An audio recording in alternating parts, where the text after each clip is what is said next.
வணக்கம் நண்பர்களே.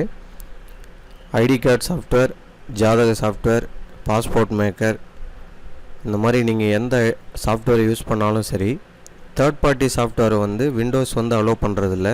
இதை தவிர்த்து K7, குயிக்கில், மெக்காஃபி இந்த மாதிரி ஆன்டிவைரஸும் நிறைய பேர் யூஸ் பண்ணுறீங்க. ஃப்ரீ ஆன்டிவைரஸும் வச்சுருக்கீங்க. ஸோ இதில் மெயினாக பார்த்தீங்கன்னா K7 தான் மேக்ஸிமம் எல்லோரும் யூஸ் பண்ணுறீங்க. அதாவது இந்த ஆன்லைன் சர்வீஸ் சென்டர் வச்சுருக்கவங்க. இந்த K7 டெம்பரரியாக எப்படி ஆஃப் பண்ணுறது அப்படின்றத இந்த வீடியோவில் நம்ம பார்க்க போகிறோம். இது ரொம்ப எளிமையான ஒரு விஷயம்தான். இருந்தாலும் இது தெரியாமல் நிறைய பேர் கேட்குறீங்க. அதே போல் பார்த்தீங்கன்னா, சார் உங்கள்கிட்ட தான் வாங்கணும், சப்போர்ட்டே இல்லை உங்கள்கிட்ட அப்படின்ற மாதிரியும் ரிப்ளைஸ் கொடுக்குறீங்க. ஸோ இது முழுக்க முழுக்க நீங்கள் உங்கள் விண்டோஸை சிஸ்டத்தை ப்ரொடெக்ஷன் பண்ணுறதுக்காக நீங்கள் யூஸ் பண்ணக்கூடிய ஒரு டூல் அது, அதாவது K7. ஓகேவா? அப்போது தேர்ட் பார்ட்டி சாஃப்ட்வேர் இந்த K7 அலோவ் பண்ணாது. ஸோ அதை எப்படி ஆஃப் பண்ணுறது, பர்மனெண்ட்டாக நாம் யூஸ் பண்ணக்கூடிய ஃபைலை அது ரிமூவ் பண்ணக்கூடாது, அதாவது பிளாக் பண்ணக்கூடாது. அப்படி பிளாக் பண்ணாமல் இருக்க நம்ம என்னென்ன செட்டிங்ஸ் பண்ணணும் அப்படின்றத இந்த வீடியோவில் நம்ம பார்க்க போகிறோம். இப்போ நான் உங்களுக்காகவே நான் என்னுடைய சிஸ்டத்தில் K7 குயிக்கில் நான் இங்கே இன்ஸ்டால் பண்ணியிருக்கேன். ஸோ இங்கே கீழே பார்த்தீங்கன்னா உங்களுக்கு டூல் பார் இருக்கு இல்லையா, இங்கே கிளிக் பண்ணிங்கன்னா உங்களுக்கு எல்லா ஆப்ஷனும் காட்டும். அதாவது பென்ட்ரைவ், மற்றபடி என்னென்ன இன்ஸ்டால் பண்ணியிருக்கீங்களோ அந்த டூல் எல்லாமே இங்கே காட்டும். இப்போ ஆன்டிவைரஸ் மேலே வச்சு ரைட் கிளிக் பண்ணணும். நீங்கள் ரைட் கிளிக் பண்ணதும் இங்கே பாருங்கள், டிசேபிள் ப்ராடக்ட் ப்ரொடெக்ஷன் அப்படின்னு ஒரு ஆப்ஷன் இருக்கும். ஜஸ்ட்டு நீங்கள் அது மேலே மவுஸை வச்சு கிளிக் பண்ணதும் செலக்ட் த டைம் பீரியட்னு இருக்கும். நீங்கள் ஒரு 15 மினிட்ஸ் வைக்கிறதா இருந்தாலும் வச்சுக்கலாம், இல்லை 1 hour வைக்கிறதா இருந்தாலும் வைக்கலாம், இல்லை 5 minutes கூட செலக்ட் பண்ணிக்கலாம். அது உங்கள் சாய்ஸ் தான். அது நான் ஒரு 15 minutes செலக்ட் பண்ணிக்கிறேன். செலக்ட் பண்ணிவிட்டு எஸ் கொடுத்துட்றேன். இதுதான் நீங்கள் பண்ண வேண்டிய ஃபஸ்ட்டு ஸ்டெப்பு. அதுக்கப்புறமா தான் நீங்கள் எந்த செட்டப்பாக இருந்தாலும் டவுன்லோடும் பண்ணணும், இன்ஸ்டாலும் பண்ணணும். ஓகேங்களா?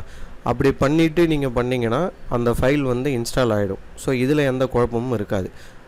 ஓகேவா?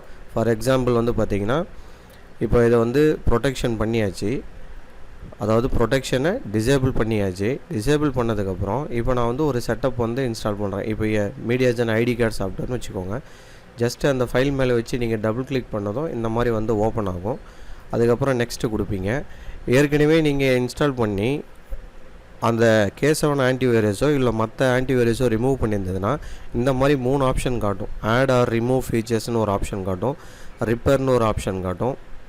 ஓகேங்களா? ஸோ அந்த ரிப்பேர்ன்ற ஆப்ஷனில் கொடுத்துட்டு நீங்கள் ஜஸ்ட்டு ஓகே மட்டும், அதாவது கிளிக் மட்டும் பண்ணிட்டீங்கன்னா போதும். அது என்ன பண்ணிவிடும், அந்த ஆன்டிவைரஸ் ரிமூவ் பண்ண ஃபைலை அது திரும்பி ரெக்கவரி பண்ணி கொடுத்துரும். இது செகண்ட் ஸ்டெப்பு. ஓகேங்களா? ஸோ இப்போ நீங்கள் 15 மினிட்ஸ் ஆனதுக்கப்புறம் அந்த ஆன்டிவைரஸ் ஆன் ஆகிடுச்சு அப்படின்னா, நீங்கள் சிஸ்டத்தை ரீஸ்டார்ட் பண்ணாலோ இல்லை வேறு ஒர்க்கு பண்ணிவிட்டு திருப்பி நீங்கள் அந்த சாஃப்ட்வேரை நீங்கள் ஓப்பன் பண்ணும்போது அதோடைய ஷார்ட்கட் முதற்கொண்டு எல்லாத்தையும் மேபி ரிமூவ் பண்ணுறதுக்கு சான்சஸ் இருக்குது. அதாவது ஆன்டிவைரஸ் ரிமூவ் பண்ணிவிடும். அப்போ நம்ம என்ன பண்ணணும் அப்படின்னு பார்த்தீங்கன்னா, ஆன்டிவைரஸை கிளிக் பண்ணிவிட்டு முதல்ல நம்ம டபுள் கிளிக் பண்ணோம் இல்லையா, அது மாதிரி பண்ணாமல் அப்படியே ஒரு கிளிக் பண்ணிங்கன்னா இந்த மாதிரி ஓப்பன் ஆகிடும். ஓப்பன் ஆனதும் செட்டிங்ஸ்னு மேலே ஒரு இடம் இருக்கும். அந்த செட்டிங்ஸில் கிளிக் பண்ணுங்கள். இங்கே பாருங்கள், ஆன்டிவைரஸ் அண்ட் ஆன்டி ஸ்பைவேர்னு ஒரு ஆப்ஷன் இருக்கும். அதில் பார்த்தீங்கன்னா ரியல் டைம் ப்ரொடெக்ஷன் ஒரு இடம் இருக்கும். இந்த ரியல் டைம் ப்ரொடெக்ஷனை கிளிக் பண்ணதும் இந்த விண்டோ உங்களுக்கு ஓப்பன் ஆகும். ஓப்பன் ஆனதும் இங்கே click here to manage exclusions அப்படின்னு ஒரு ஆப்ஷன் இருக்கும். இந்த இடத்துல நீங்கள் கிளிக் பண்ணிவிட்டு அந்த ஃபைல் இருக்கக்கூடிய ஃபோல்டரை நம்ம ஆன்டிவைரஸ் சாஃப்ட்வேருக்கு நம்ம காமிக்கணும். எப்படி காமிக்கிறதுன்னு பார்த்தீங்கன்னா, ஆட் என்ட்ரின்னு கீழே ஒரு இடம் இருக்கும். ஆட் என்ட்ரின்னு அங்கே கிளிக் பண்ணதும் ஆட் ஃபோல்டர், ஆட் ஃபைல் இருக்கும். ஸோ ஃபஸ்ட்டு நம்ம பண்ண வேண்டியது ஆட் ஃபோல்டரை நம்ம பண்ண போகிறோம். இது மாதிரி காமிக்கும்போது நீங்கள் எந்த சாஃப்ட்வேர் இன்ஸ்டால் பண்ணாலும் அது லோக்கல் டிஸ்க்கு C பாத்தில் தான் அது இன்ஸ்டால் ஆகும் மேக்ஸிமம். ஸோ அந்த பாத்தை நீங்கள் ஜஸ்ட்டு டபுள் கிளிக் பண்ணிக்கிறீங்க. இங்கே பாருங்கள், இப்போ நான் இப்போ பாஸ்போர்ட் மேக்கர், பாஸ்போர்ட் ஃபோட்டோன்னு ஒரு சாஃப்ட்வேர் இருக்குது. அந்த ஃபோல்டர் இங்கே காட்டுது. ஓகேங்களா? சப்போஸ் உங்களுக்கு நீங்கள் இன்ஸ்டால் பண்ண சாஃப்ட்வேர் காட்டலை அப்படின்னா இந்த ப்ரோக்ராம் ஃபைல்ஸ் 86ன்னு இருக்குது பாருங்கள், அது உள்ளே ஓப்பன் பண்ணிங்கன்னா கண்டிப்பாக அதோடைய ஃபோல்டர் இருக்கும். கண்டிப்பாக இருக்கும். 99% அதில் தான் இருக்கும். இப்போ பாருங்கள், நான் மீடியா ஆஸ்ட்ரோ இந்த ஜாதக சாஃப்ட்வேர் இருக்குன்னு வச்சுக்கோங்க. ஜஸ்ட்டு அதை கிளிக் பண்ணிவிட்டு இங்கே பாருங்கள், இந்த சைடில் இருக்கக்கூடிய டிக்கெல்லாம் நீங்கள் வைக்கணும், அதாவது எக்ஸ்க்ளூட் பண்ணணும். எக்ஸ்க்ளூட் பண்ணிவிட்டு ஓகே கொடுக்கணும். ஸோ மறுபடியும் ஆட் என்ட்ரி கொடுத்துட்டு ஃபைலை காமிக்கணும். ஃபைல் காமிக்கிறதுக்கு நம்ம என்ன பண்ணணும் பார்த்தீங்கன்னா, லோக்கல் டிஸ்க் C நான் டி செலக்ட் பண்ணிட்டேன், அதனால் இந்த எரர் வருது.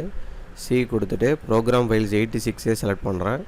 மீடியா ஆஸ்ட்ரோ செலக்ட் பண்ணிவிட்டு மறுபடியும் அந்த ஃபோல்டர் உள்ள கிளிக் பண்ணதும் இந்த ஃபைல் எல்லாமே உங்களுக்கு காட்டும் அந்த பாத்தில். ஸோ இப்போ பாருங்கள் ஐகான் வந்துடுச்சு. ஐகானை செலக்ட் பண்ணிவிட்டு ஜஸ்ட்டு நீங்கள் ஓப்பன் கொடுத்துட்டு சேம் மெத்தட் தான். இங்கே டிக்கெலாம் நம்ம எனேபிள் பண்ணிக்கணும். எனேபிள் பண்ணிவிட்டு ஓகே கொடுக்க வேண்டியது தான். இப்போ நீங்கள் ஆன்டிவைரஸை டர்ன் ஆஃப் பண்ண ஆன்டிவைரஸை நீங்கள் இப்போ ஆன் பண்ணிக்கலாம். ஸோ ஆன் பண்ணிவிட்டு நீங்கள் ரெகுலராக இப்போ நீங்கள் ஒர்க் பண்ணிக்கலாம். ஆன்டிவைரஸ் அதை ரிமூவ் பண்ணாது. ஸோ இதை நீங்கள் தான் ஃபாலோ பண்ணணும். ஸோ நிறைய பேர் கேட்டதுனால இந்த வீடியோ நான் உங்களுக்காக போடுறேன். இது இப்ரோ சாஃப்ட்வேர், ஐடி கார்டு சாஃப்ட்வேர், ஜாதக சாஃப்ட்வேர், இதை தவிர்த்து நீங்கள் நம்ம சாஃப்ட்வேர் இல்லை, வெளியிலேயே நீங்கள் யார்கிட்ட சாஃப்ட்வேர் வாங்கியிருந்தாலும் சரி இந்த மெத்தடை நீங்கள் ஃபாலோ பண்ணி ஒர்க் பண்ணிக்கலாம். ஓகேங்களா? இந்த வீடியோ உங்களுக்கு யூஸ்ஃபுல்லாக வந்துருக்குன்னு நினைக்கிறேன். தேங்க்யூ ஃபார் வாட்சிங். Please subscribe my channel. Thank you.